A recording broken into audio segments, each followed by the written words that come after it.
Hi there. I am using my Revelations Tarot card deck for my reading today, and I am just focusing on what this next full moon, whatever that is for you, whenever you come across this video, but what energy is the next full moon bringing in for you, and how can you best harness this energy for your highest good? So let's just jump right in here and see what comes up first. Okay, so first is the Two of Cups. Then we have the Three of Cups. Okay, my deck was very well shuffled, as they always are. And then we have the Hierophant reversed. So the Two of Cups is a card of friendship. It has to do with love between people. I'm glad to see it upright and not reversed here. This is certainly saying that during this full moon, you might be able to focus on your relationships, your friendships, the people that mean something to you. And it's bringing in friendly energy. The Three of Cups is a celebration card. I love the Three of Cups. It's a party almost atmosphere with family and friends. And so for this next full moon, I would consider, if you're a solitaire, possibly bringing some other people into a ritual or a meditation with you. Just consider that this energy that this next full moon is bringing for you, whenever it is, seems to be showing this loving, festive atmosphere. So don't be too serious. Sometimes I think we just get so serious. So then we have the Hierophant reversed. So this is, everyone sees this differently, which is why tarot's special. Every reader has their own way of seeing things. To me, the Hierophant is about structured religion. It can be a spirit guide of sorts, which is great, but it is more of a traditional card. So now with this reversed, it's interesting. So here we have more, when it's upright, more of this Pope type figure, again, more of a structured Christian or Catholic type of energy. But when it's reversed, here's like this more shamanic looking person, more of like a guru type of a figure, but not as structured, more flowing energy. Obviously, it's more gold. This is almost, the star or sun type shape here on the staff is about calling in energy that isn't as traditional. So for this next full moon, I think it would be a beautiful idea, if you're able to call in energy that is more festive, more fun, more unusual, more shamanic, bonding with the outside elementals or with Mother Earth. So I want to keep going. Again, the moon, here we are asking a moon reading. I love this came up, but it's in reverse. So when the moon is upright, it represents more of a mystery. Whereas here in reverse, I feel like it's bringing in clarity.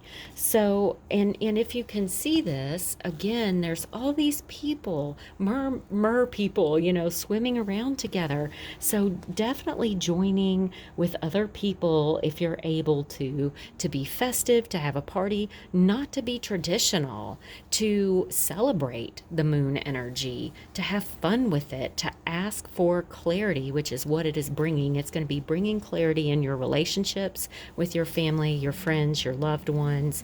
And here, Nine of Wands upright. So the Nine of Wands is to be on the lookout. It's like, be prepared, get ready, but don't go overboard with, being doing too much, right? Be spontaneous, but be on the lookout for signs, for symbols from the moon, from your spirit guides or your spirit team or your angels or the universe, the moon goddess. So here we have Two of Pentacles, which is a card of finding balance. You know, the person's juggling everything and keeping all the balls in the air. It is traditionally there. Well, oh, there it is. I see it. It's kind of hidden a little in this card. I didn't see it immediately, but the eternity infinity sign is there. So thinking about long-term projects, what are you trying to hold up? What are you juggling in your life? And how can you use that energy to move forward? Especially, this is the first, pinnacles that we've had. So we start with cups, which is all this great relationship things. But moving forward, this is also, what do you want to do long term? How can you help your family and friends? You can do more for the world or your loved ones when you're abundant sometimes than when you're not, right? That's just sort of the reality of our society. It doesn't mean that abundance has to come in the form of money. I am certainly not saying that. It can be love, it can be, joy, happiness, all of those things. Here we have the Eight of Swords in reverse. And so this is a great opportunity to get yourself unstuck. When that card is, in its regular position, she's got this blindfold on, she's tied up, she is stuck, she can't see, she doesn't know what to do or how to get out of this. But here we have it reversed and she's freeing herself, right? So you need to free yourself and have a party, have fun, be on the lookout for signs and symbols and be spontaneous. Act on them when they come up.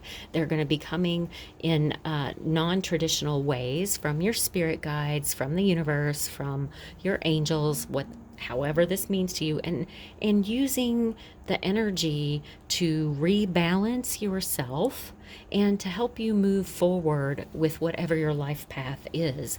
I feel like I want one more before I wrap up this reading here. The Lovers reversed. So the Lovers does not have to always be a romantic partnership.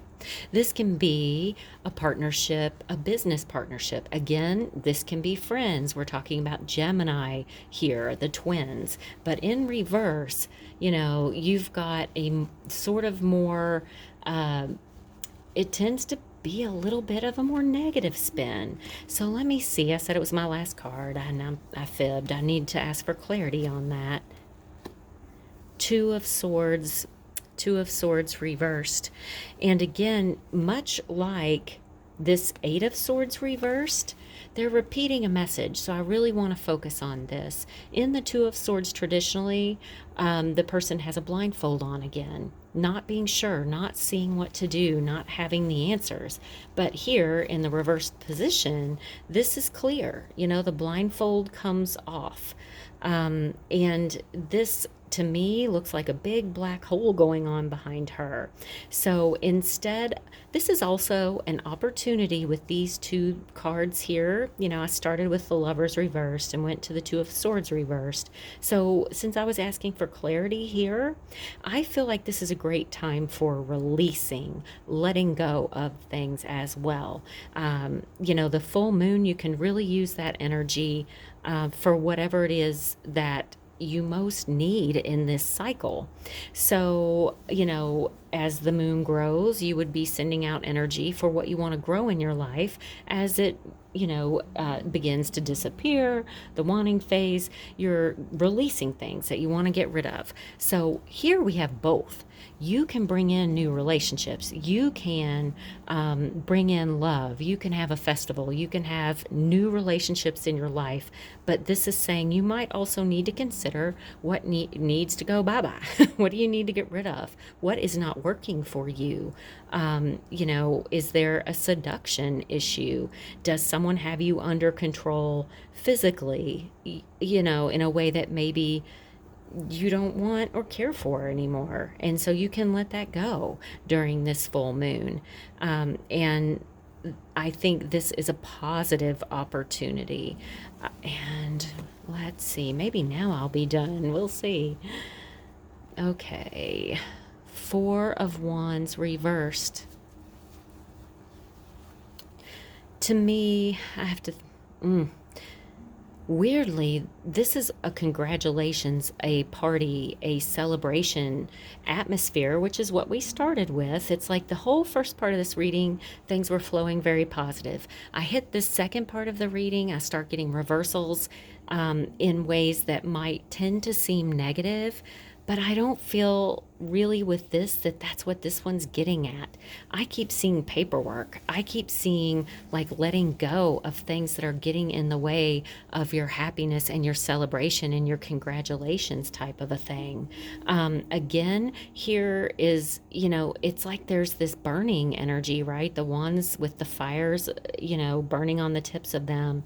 You might consider bringing in some candle magic here to burn things that you want, again, to release. Write down those things and burn them and send them back to the light. Or you can write down your prayers. What do you want? What would you love to have congratulations on that you haven't heard yet, right? That hasn't manifested in your life. And if you're doing it that way, you can visualize, you can put the candle on top of your wishes, your prayers, and just let that burn down, and send it up as a prayer, send it back to the air.